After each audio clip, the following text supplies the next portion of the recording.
Bienvenue sur l'Argus.fr et bienvenue à Sochaux au sein du musée de l'aventure Peugeot. Aujourd'hui, on vous propose une visite pas comme les autres puisqu'il est question d'histoire et d'anecdotes insolites en rapport avec la marque au lion. Et pour cela, on va tout de suite aller retrouver l'un des experts de l'histoire de la marque, c'est Eric Bartella.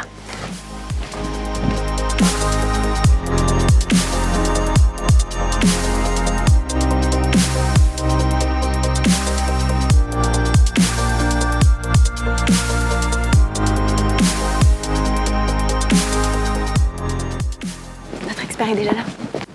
Bonjour Eric. Bonjour Géraldine. Alors on connaît tous l'histoire de Peugeot et notamment ses automobiles, mais en réalité, la marque a débuté en 1810 avec une activité méconnue, c'est la métallurgie. Les frères Peugeot transforment un moulin à grains au Ludi Socrates en aciérie en 1810. Et de cette activité d'aciérie, ils font du laminage dès 1812 pour produire des ressorts, notamment pour l'industrie horlogère, et surtout la lame de scie, qui par des brevets successifs va avoir une réputation mondiale par sa rapidité de coupe. Mais le catalogue d'outillage Peugeot est très varié et ne cesse de s'amplifier. Peugeot cherche, en innovant dans ses productions, à satisfaire les professionnels, le boucher, le tonnelier, le maréchal ferrant et les particuliers. Eric, on évoquait la partie métallurgie et dans le prolongement de cette partie métallurgie, les frères Peugeot lancent des moulins en tout genre. Voilà, l'activité métallurgique poursuit son développement par la fabrication de moulins. Alors pourquoi des moulins à café? Parce que le café en 1840 est une épice, on appelle ça encore une épice, à laquelle on trouve beaucoup de vertus. Donc les frères Peugeot se servent de leur savoir-faire métallurgique pour fabriquer des moulins où la noix qui va découper le grain et non pas le concasser et le chauffer et lui faire perdre sa saveur. Donc voilà, 900 modèles de moulins à café Peugeot en moyenne, alors moulin à café et après moulin à poivre et après moulin à sucre et après moulin à épices. Donc voilà, si vous voulez faire une collection de moulins Peugeot, prévoyez un petit peu de place parce qu'il y a en moyenne 900 références. En 1867, Peugeot se décide à produire des machines à coudre. Elles sont destinées aux ateliers de confection, vêtements, broderies ou cordonneries et aux familles bien sûr. En 1876, les machines à coudre Peugeot obtiennent même une médaille d'or à l'exposition universelle de Paris. Le saviez-vous? C'est aux Français que l'on doit la commande à une seule pédale. La production des machines à coudre Peugeot, devenue électrique entre-temps, cessera à l'aube de la Seconde Guerre mondiale. Puisqu'on parle d'anecdotes, Eric, moi j'ai une question. Pourquoi un lion comme emblème pour Peugeot? Alors Émile Peugeot souhaitait chercher un logotype pour que les gens, parce qu'à cette époque-là, 1847-1850, tout le monde ne savait pas lire et écrire. Donc Émile Peugeot souhaitait qu'un logotype soit trouvé pour matérialiser, pour que la marque Peugeot soit visualisable facilement. Et donc, il a demandé à un orfèvre du pays de Montbéliard, Justine Blazer, de réfléchir à un logotype. Et donc a été proposé le lion sur flèche. Alors pourquoi le lion sur flèche? La scie Peugeot a 3 qualités. Elle est souple, elle est rapide et elle a du mordant. Et le lion a ces 3 qualités. Il est rapide, il est souple pour se jeter sur sa proie et il a le mordant pour aller tuer sa proie. Donc le lion posé sur flèche a été approuvé par Émile Peugeot en 1850, utilisé à partir de 1850 et déposé officiellement au Conservatoire des Arts et Métiers à partir de 1858 comme emblème officiel de la marque Peugeot. Eric, on a parlé des machines à coudre, mais finalement l'histoire de Peugeot et de la mode va se poursuivre un peu plus tard avec la création de crinolines. Depuis 1827, Peugeot fabrique déjà des busques de corset. Après, il y a eu la crinoline à partir de vers 1860 à peu près. Et ces cages d'osier pesaient jusqu'à 3 à 4 kilos. Avec l'expérience des aciers Peugeot, Peugeot a fait de cette cage d'osier une cage d'acier, mais en un acier de 0,3 mm d'épais sur 3 mm de large, qui ne pesait plus que 300 à 400 grammes. C'est la crinoline qui a fait vivre Peugeot pendant de longues années parce qu'on en faisait 25 000 par mois. Et ça a fait vivre l'entreprise bien plus que les moulins, bien plus que toutes les autres productions. Et ça, en fait, quelque part, on ne le sait pas forcément. Il y a un autre domaine où Peugeot va exceller, c'est dans le monde du cycle. En fait, l'histoire des vélos, c'est qu'en 1870, Armand Peugeot et envoyé à Leeds en Angleterre par son père Émile. Et la grande mode en Angleterre dans ces années-là, c'est le cyclet. Donc il y a souvent le Grand Bi. Armand Peugeot, qui est fan de mobilité, est conquis par cette invention. Et lorsqu'il rentre en France, il tanne son père et son oncle de disposer d'un atelier pour fabriquer des cycles. Et il faudra attendre 1885 pour que Émile et Jules Peugeot allouent à Armand une surface à Valentiné pour y produire des cycles Peugeot. C'est un succès énorme. Et d'ailleurs, on ne dit pas « j'ai un vélo », on dit « j'ai un Peugeot ». Eric, on est à bord d'une Type 8, mais c'est une Type 8 pas comme les autres parce que finalement, elle a une histoire un peu à part entière, cette voiture. Voilà, cette voiture Type 8 Victoria, de par la capote qui te protège d'ailleurs. C'est la première voiture volée officiellement dans l'histoire de l'automobile. Elle appartenait au baron Van Sweden et qui avait mis cette voiture en révision dans un garage.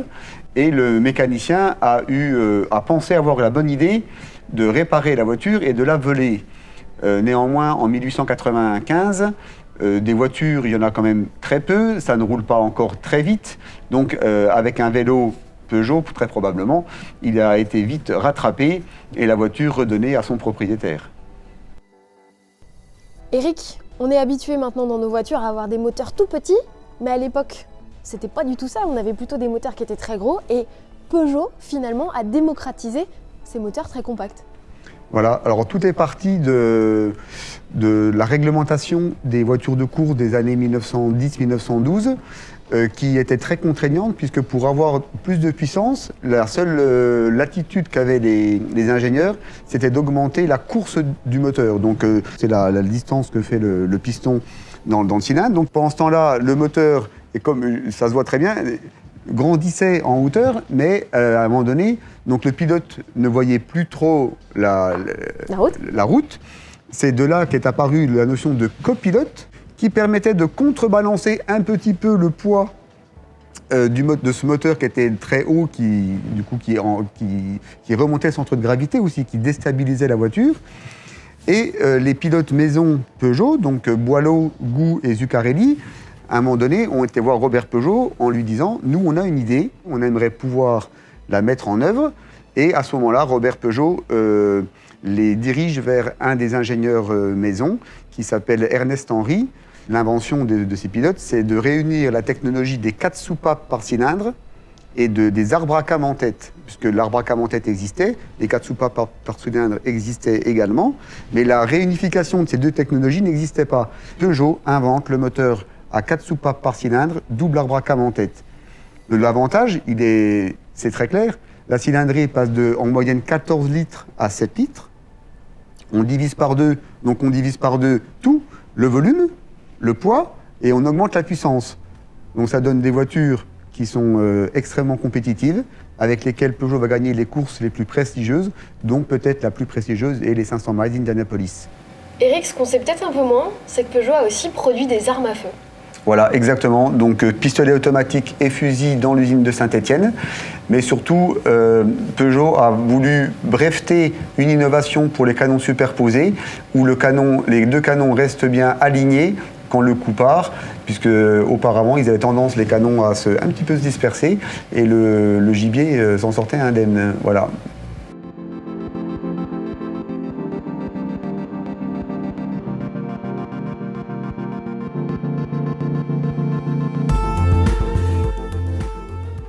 Peugeot se passionne pour les arts ménagers. Après les machines à coudre ou à laver le linge, la marque se lance dans la fabrication d'électroménagers pour aider les femmes dans leurs tâches quotidiennes.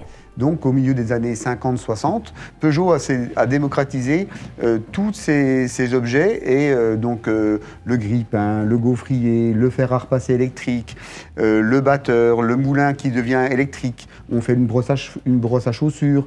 On fait un couteau électrique pour découper la viande, on fait un ouvre-boîte électrique, on fait les centrifugeuses, on fait tout ça. Et un des plus beaux objets des arts ménagers de ces années-là, c'est le Peugeot Mix, un robot multifonction qui était ou pas vendu dans son meuble, qui pouvait contenir d'ailleurs du coup tous ses accessoires, et qu'on pouvait à la fin de son usage le ranger pour dégager l'espace après de travail. Et une fois qu'on a fait à manger, qu'on a bien mangé, il faut faire la vaisselle. Et Peugeot propose ce lave-vaisselle automatique VA8, vaisselle automatique à 8 couverts. Mais finalement, Peugeot était presque trop en avance, puisque à cette époque-là, le lave-vaisselle première version n'aura pas trouvé son public. On a donc bien mangé et donc maintenant nous sommes confortablement installés pour regarder la télé ou écouter la radio dans du mobilier Peugeot, voilà, exactement. Ben oui, quand on sait faire des tubes pour faire des châssis, pour faire des vélos, ben pourquoi pas faire des meubles. Donc Peugeot s'est lancé dans la fabrication de meubles durant les années 30 à peu près, dont nous n'avons malheureusement que ces exemplaires de chaises et de fauteuils, mais il y avait des productions de salles à manger, de chambres à coucher, et qui étaient identifiables par les lettres MP, Meubles Peugeot. Et voilà, tout ça dans la filiale aussi de Saint-Étienne, comme ces très belles radios Peugeot, puisque le succès grandissant de la radio au milieu des années 30 a donné envie à Peugeot de se lancer dans la fabrication des radios Peugeot. Donc nous avons ici quelques-uns des très beaux exemplaires de ces radios Peugeot, dont la production s'est étendue de 1938 à 1954. Profitons de cette visite insolite du musée pour chasser une idée reçue. Le 0 au centre des appellations Peugeot est-il dédié à l'emplacement de la manivelle pour démarrer le moteur? Réponse avec notre expert. Eh bien c'est faux. C'est faux, et la meilleure preuve en est sur cette 201, qui est donc la voiture qui a inauguré la thématique des noms des Peugeot. Et on voit bien que le logo est sur la calandre, ici, la 201, et que le trou pour la manivelle est bien ici, en bas du radiateur. Donc tout ça est faux. Le 0 était en fait une alliance pour relier le premier et le dernier chiffre. Le premier chiffre donnant la taille de la voiture et le dernier chiffre, la génération. Donc là, on est sur une 201, donc une petite voiture de la première génération de cette appellation. Suivront après la 301 un petit peu plus grande, la 401 encore un peu plus grande et la 601. Donc Peugeot, en fait, en adoptant cette numérotation, a inventé la gamme. Et après, on aura eu la 202, la 302, donc toujours une petite voiture, mais génération 2, et etc., pour arriver jusqu'à aujourd'hui en génération 8. Et donc Eric, la série des 200 fait partie de la série la plus complète, en tout cas qu'on connaisse en France. C'est ça, c'est la série sur laquelle on va bien de 201 à 208, et même de la deuxième génération de 208 qui est commercialisée actuellement. Et donc 209, c'est possible? Ça pourrait, mais en fait non. Il a été décidé que pour toutes les Peugeot, maintenant on s'arrêterait au chiffre 8 en disant la nouvelle 208, plus tard 308, etc.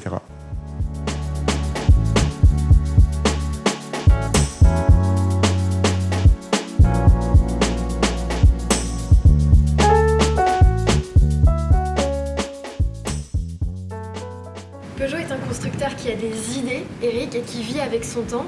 Et à l'époque, pendant la guerre notamment, il a fallu rivaliser d'ingéniosité pour permettre aux gens de continuer à se déplacer. Voilà, on est dans une logique de pénurie de carburant et donc il faut trouver des alternatives. Alors la première, c'est ce véhicule, cet équipement à gazogène. Donc impressionnant, très lourd, très encombrant, mais quand on a le choix entre ça ou ne plus pouvoir bouger, on adopte ce principe de gazogène. Une réserve de charbon de bois, une chaudière derrière, on remplit la chaudière de charbon de bois, elle produit donc du CO2 qui est alimenté par ce tuyau jusqu'au moteur qui produit un carburant beaucoup moins rentable que l'essence, mais qui permet quand même une autonomie de 80 km. Donc en 1940, une des alternatives pour se déplacer est donc cette solution à gazogène, et Peugeot va proposer dès 1941 une nouvelle solution à travers la VLV, voiture légère de ville, un cycle-car qui a donc un moteur 100% électrique qui permet également une autonomie de 80 km à une vitesse moyenne de 36 km/h. Donc c'est une solution idéale qui malheureusement ne sera produite qu'en petite quantité, ça ne plaisait pas trop à l'occupant, mais c'est aussi une preuve que l'électrique chez Peugeot ne date pas d'aujourd'hui, mais il y a bientôt 80 ans. Notre visite du musée se poursuit et on s'arrête à présent sur cette 403 avec une dénomination un peu particulière, diesel, parce que cette 403, elle a une histoire particulière avec cette motorisation. Oui, alors le diesel, Peugeot l'a utilisé dès les années 20. Alors à cette époque-là, on appelait des moteurs à huile lourde. Donc type 156, la première voiture équipée d'un moteur de cette technologie-là. Puis 402, dont malheureusement l'élan de la 402 diesel a été stoppé par la Deuxième Guerre mondiale. Et pour la 403, donc en septembre 1959, la 403 est la première voiture de grande série produite avec un moteur diesel, donc une première mondiale. Et Peugeot va renouveler ce lancement d'une voiture en première mondiale avec plus tard la 604 turbo diesel en 1979. Mais avec toujours, c'est pas produire du diesel pour produire du diesel, même si ça a servi la marque à mieux traverser que les autres constructeurs les deux chocs pétroliers de 73 et 79, puisque Peugeot était le seul constructeur à avoir une gamme diesel 204, 304, 404, 504, 604. Mais on a toujours cherché à faire de l'innovation, c'est toujours le leitmotiv de Peugeot, innover, breveter. Et en 1999, Peugeot lance le filtre à particules pour mieux maîtriser les rejets des moteurs diesel. On n'est jamais rassasié de ces anecdotes, Eric. Alors la petite dernière pour la route, c'est cette histoire avec Bugatti. Alors cette histoire avec Bugatti, voilà, effectivement, au début des années 1910, Ettore Bugatti cherche à produire une petite voiture économique. Donc il a l'idée, il a les plans, mais par contre il ne sait pas l'industrialiser. Donc il va voir Robert Peugeot et il lui propose les plans, et Robert Peugeot accepte d'industrialiser cette voiture, et qui s'appelle BP1, donc pour Bugatti Peugeot 1, et qu'on appellera BB Peugeot en numéro 2, puisque la première BB Peugeot était en 1906, et une voiture très économique. La publicité était parlante, c'était 1 sou le kilomètre, pour rappeler même aux personnes de campagne, les personnes qui n'étaient pas forcément des personnes richissimes, que l'automobile était moins coûteuse que d'avoir une voiture à cheval. Donc voilà, donc une très jolie voiture dont cet exemplaire était dans son jus. Et ce petit jouet-là a été offert par Bugatti à Jean-Pierre Peugeot, dont son fils Roland, après, a pu en profiter lorsqu'il était enfant. Eric, on en vient à la fin de cette vidéo sur les anecdotes de Peugeot et j'ai envie de vous dire, qu'est-ce que Peugeot n'a finalement pas fait ? C'est une bonne question. Peugeot a fait beaucoup de choses. Peugeot, en fait, depuis 210 ans, n'a de cesse d'innover, de produire le meilleur, et tout ça aussi grâce à l'aide de brevets, puisque depuis 1819, le premier brevet de Jules Peugeot, Peugeot est un grand dépositaire de brevets. Aujourd'hui encore, le groupe PSA est le plus gros dépositaire de brevets. Donc Peugeot est clairement focalisé sur l'avenir, avec en rétroviseur ses 210 ans d'expérience. Mais on regarde bien sûr devant, parce que l'histoire ne va pas s'arrêter à 210 ans. Donc on va s'appuyer sur voilà, toutes ces 210 ans de diversité, d'automobile, d'outillage, de la mode, de tout ce qu'on a pu faire pour poursuivre l'aventure. Merci Eric et merci à tous de nous avoir suivis et à très bientôt sur l'Argus.fr.